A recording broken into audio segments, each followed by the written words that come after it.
All right, everybody, welcome back as we continue to talk about Objective F. Now we're going to switch our focus to the presidency. Now, just like members of Congress have an expectation gap between their role as lawmakers and their role as representatives, the President of the United States has an even bigger expectations gap. Presidents have to promise many things to get elected, but their office only gives them so much ability to deliver on promises. As such, we tend to be disappointed with a lot of our presidents, especially in modern times. Presidents, when they are trying to get elected, have unlimited promises, but they have a very limited ability to deliver, especially if the president is from a particular political party and the opposing political party is in power in the legislative branch. The president really has very few formal powers. He has far fewer powers than the Congress has, for example. So to look at this in more depth, think of it like this. The president is both the head of state, meaning he is the unifier of the entire country, he's the representative of the country, but he's also the head of the government, and that's his political job. He's the leader in his political party. He decides who gets what. And in these two roles, head of state and head of government, the president has a really complicated job to do, and it's not always possible to do it well. The presidents have to please their political party. They also have to work to pass legislation. So you can't be seen as being too partisan, because if you are, then it will look like you're not going to be able to work with the opposing parties. Now, what happens in a lot of countries, such as Britain, is they separate these duties so that these roles of head of state and head of government are not contaminated by one another. So, for example, in Britain, the Queen, or whoever their monarch happens to be, is the head of state, the symbolic representative of the country, whereas the Prime Minister, he or she is the head of the government. So that is the person in charge of doing the actual governing in that country. And there has been some talk about getting the United States set up in kind of a dual presidential role, where these roles of political leader and national leader are kind of separated. So let's answer the first question. Why is it tough to be the president? Think about what we just talked about. Pause the video. When you're ready, go ahead and resume.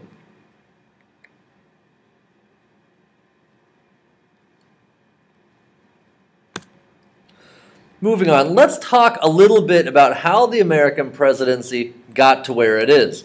First, know this. When the framers of the Constitution were considering the addition of an executive to the United States, a form of government, they did not want a king. They did not want a king. We had just broken away from a monarchy.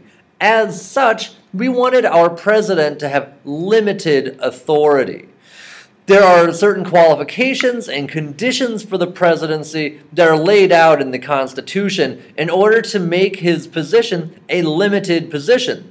First, he is chosen by the Electoral College, meaning he is not just chosen by popular vote. He or she is supposed to be chosen by the best and brightest amongst us, who are supposed to be the electors, which we'll talk about electing the president later. But know that this is a way for us to limit who becomes president.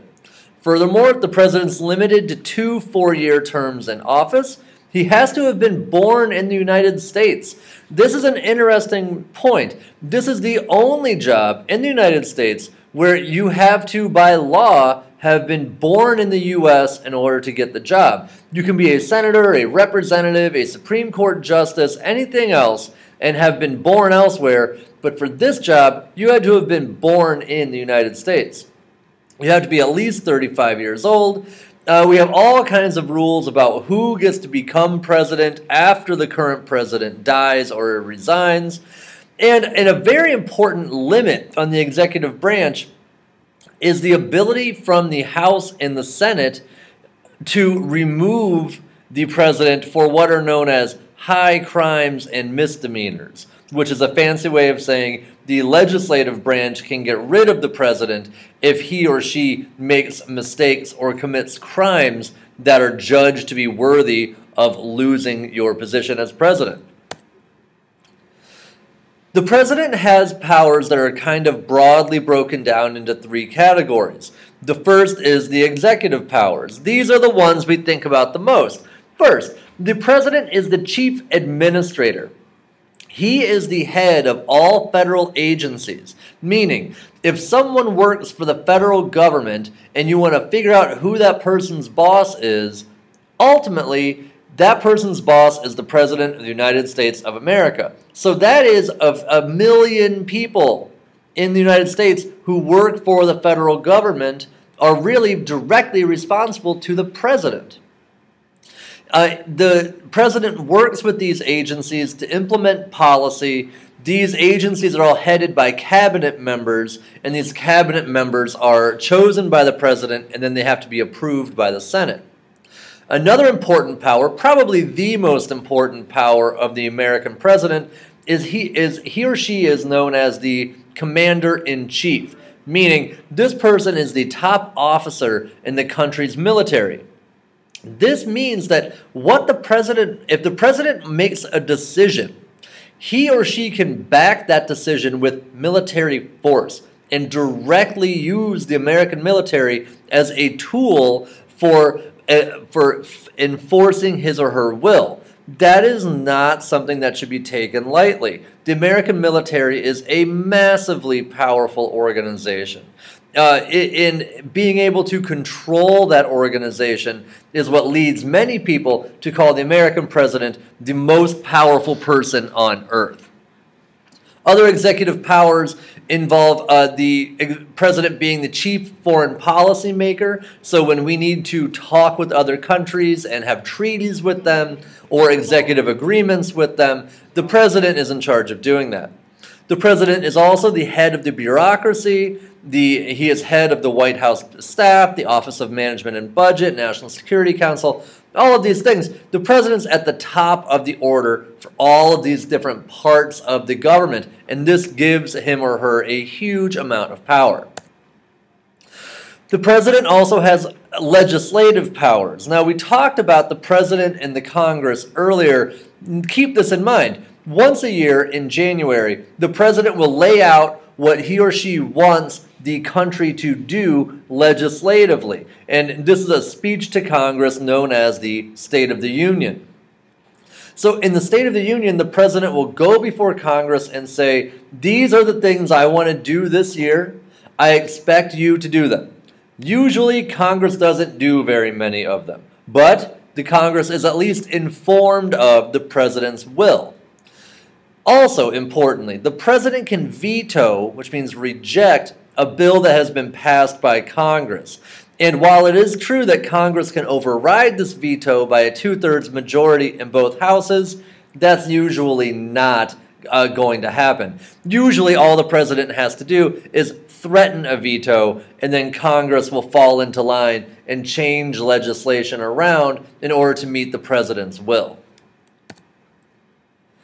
The veto is a very powerful piece of legislation. If you think about, or a very important power of the president, if you think about it like this, 535 people, that's how many people we have in the Congress, a majority of them say yes to a bill, and then just one person says no, and that ends that bill. So the veto is a big deal. The president also has the power to sign agreements and executive orders. Agreements are usually treaties with other countries. Executive orders are a fascinating piece of law. An executive order is a clarification of congressional policy. It is issued by the president on his own willpower, and it has the full force of the law. Meaning, an executive order is a law that the president can put into place just whenever he or she wishes, and the Congress really can't do anything about it. The This is historically responsible for very important policy changes in American history.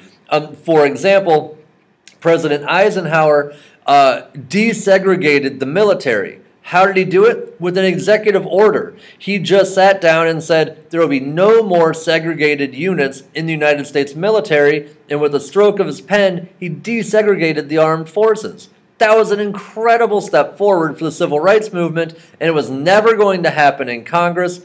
Eisenhower said it's the right thing to do, and he pushed it through with an executive order. One thing to keep in mind, executive orders can be overturned by the next president who comes along.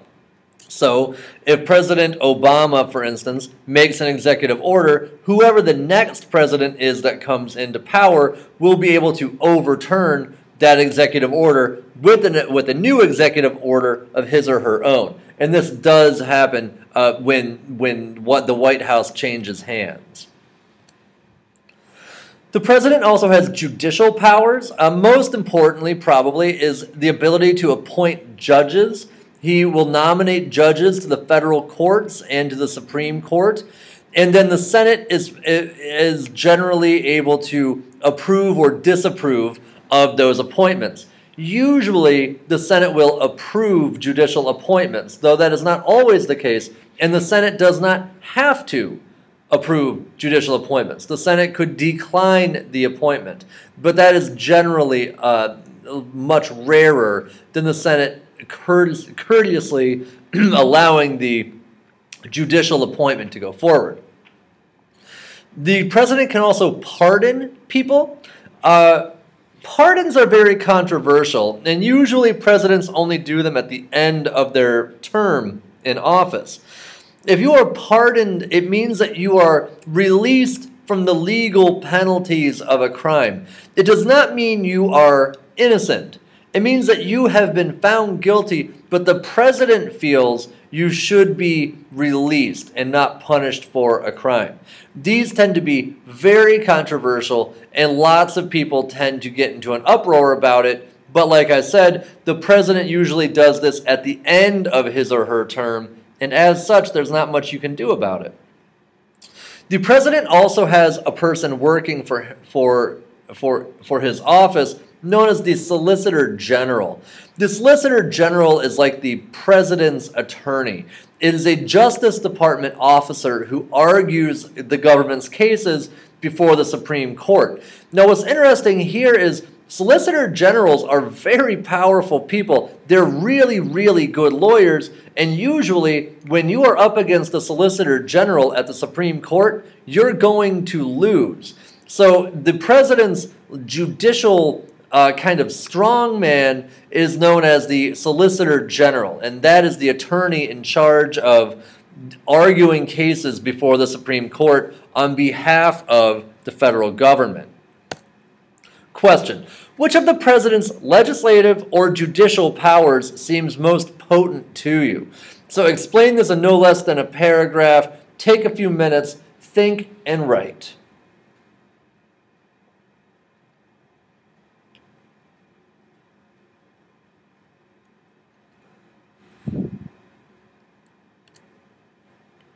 Now let's talk about the struggle for power. The president and his or her office is a highly political place. And we've talked about the expectations gaps, the expectations gap that is seen where the public expects the president to do amazing things, but really the president doesn't always have the power to do that. What the president does have is usually this person, the President of the United States, is a very persuasive individual. The president can convince Congress, convince members of the bureaucracy, convince the public to do what the president wants. That is a very important power. That power is not uniformly found in presidents. Obama is pretty good at that. Bill Clinton, pretty good at that. The first George Bush, not so good at that. So being able to persuade other individuals of your ideas, that's an important piece for the president. Oftentimes, the president will go public with an issue. This will put a lot of pressure on Congress. A lot of Americans will listen to the president and may or may not agree, but when the president goes public and says, hey, this is what I want to see happen, a lot of times people will listen. They will call their members of Congress. They will start to lobby on behalf of the president. So that could be very powerful. Presidents might use the media for that. They might be very savvy in how they go about getting their agenda across. But the president and the people of the United States have a somewhat complicated relationship. We look to the president as a leader, but we expect him to do certain things to help us. But we expect him to do things to help the entire country. We don't like our presidents to be highly partisan. We like them to be generally nonpartisan people looking out for what we perceive are our best interests. Now, the Congress and the president work together directly. What's interesting here is that they have shared powers but conflicting policy goals. The president is the servant of the entire United States. He or she is not beholden to any one congressional district or any one state. Whereas members of Congress, they do have to go home to their home jurisdictions, their home constituencies, and make sure that the people there are happy. The president doesn't have to. This leads to some interesting problems. First, the government. By this I mean the presidency might be controlled by one party while the Congress might be controlled by another. When that's the case, very little gets done. If the Democrats control the White House but the Republicans control the Congress, it's going to be very hard for either side to get anything done. The Founding Fathers did not want it to be this way. The Founding Fathers did not want us to have political parties. They thought that was a terrible idea, and many people think they were probably right. But this partisanship will play out throughout every presidential administration now, as the president has to work with Congress both directly and indirectly to get his or her ideas pushed forward. If you take a look here, this shows you presidential successes under unified and divided governments. The green bars are divided governments, where presidents would have a different party than Congress. The blue bar are unified governments, where both houses, the legislative and executive branch, are controlled by the same party. If you look, these blue bars are substantially higher. These are unified governments. A higher percentage of bills gets passed in that situation. Question: why must the president and Congress work together? And what are some results of these two branches not working together? Take a few moments and write. When you're ready, resume the video.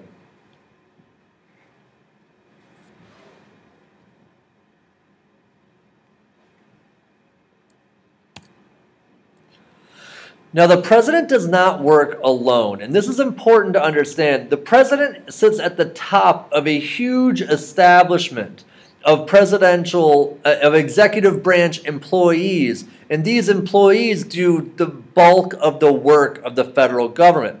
At the top of this establishment is the cabinet. The cabinet are the heads of the various executive branch departments. The cabinet's a tricky thing. The president will appoint cabinet members, but these people have their own ideas. They may or may not be loyal to what the president wants.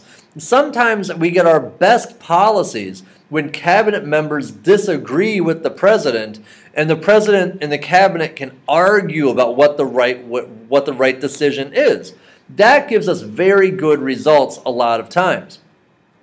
Below the cabinet, you also have what are called the Executive Office of the President, the EOP. The EOP is there to serve the president and control the executive branch, and there's all kinds of different parts of it. But the EOP, these people have a very close working relationship sometimes with the president, and as such, they are in the seat of power, or very close to that seat. So these people are not elected.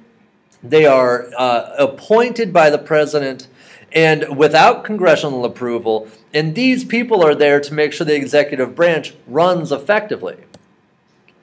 You then have the office of the White House itself, the White House office. These people have a very close relationship to the president. These tend to be political operatives at the highest level. They do what the president wants. They make sure his or her will is enforced. At the top of the White House office is the chief of staff. This is the person who controls the operations of all the White House staff. And this person controls access to the president. So if you want a meeting with the president, you don't just call him up. Instead, you go to the White House chief of staff, and that person will tell you if you get to talk to the president or not. As such, the chief of staff is a very, very important advisor to the president, and this is a person who has huge amounts of control and power over what happens inside of the executive branch. Here you see the organization of the White House. At the top you have the president. You have the First Lady there too. First Ladies have a unique role in American politics, and we'll spend a little bit of time talking about them later, but their role has changed as our history has developed. You also have the vice president, and the vice president has his or her own agendas and things that they take care of. Then below that you see kind of the general organization of the White House office itself. Now, the vice president is kind of an interesting individual. It used to be that the vice president would be just someone you would pick in order to help the real president get elected. So a lot of vice presidents are from big, powerful states so that during a presidential election, those states would vote for the president. Now, vice presidents have begun to have a much more significant role in politics, probably most directly expressed through the vice presidency of Dick Cheney under George Bush. George Bush and Dick Cheney worked very closely together, and it is widely believed that Cheney helped make some of the key decisions that happened during Bush's presidency, including decisions that put us into wars in Iraq and Afghanistan. So as you can see, over time, the power of the vice president has really grown. Now, flip side of that, the first spouse takes on all kinds of roles, from traditional roles to political roles, etc., etc. The first spouse can be a powerful political figure. Hillary Clinton was a very political first spouse. She tried to get her own ideas put into place. Whereas someone like Nancy Reagan was more of a traditional first spouse, and she worked on some things like getting kids to not do drugs and getting them to read books. So the first spouse's role is kind of determined by who is in that position. This leads to a lot of speculation about when we will have our first female president, and there's all kinds of reasons why we haven't so far, but it is likely that in your lifetime you will see America's first female president. Question. White House staff members are usually seen as having a huge amount of influence on the president, but they're unelected, and they are not subject to congressional approval. Is this okay? Or should the president be allowed to surround him or herself with whomever he or she wishes? What should be done about these staff members, if anything at all? Take a few moments and write, consider the question, then when you're ready, move on.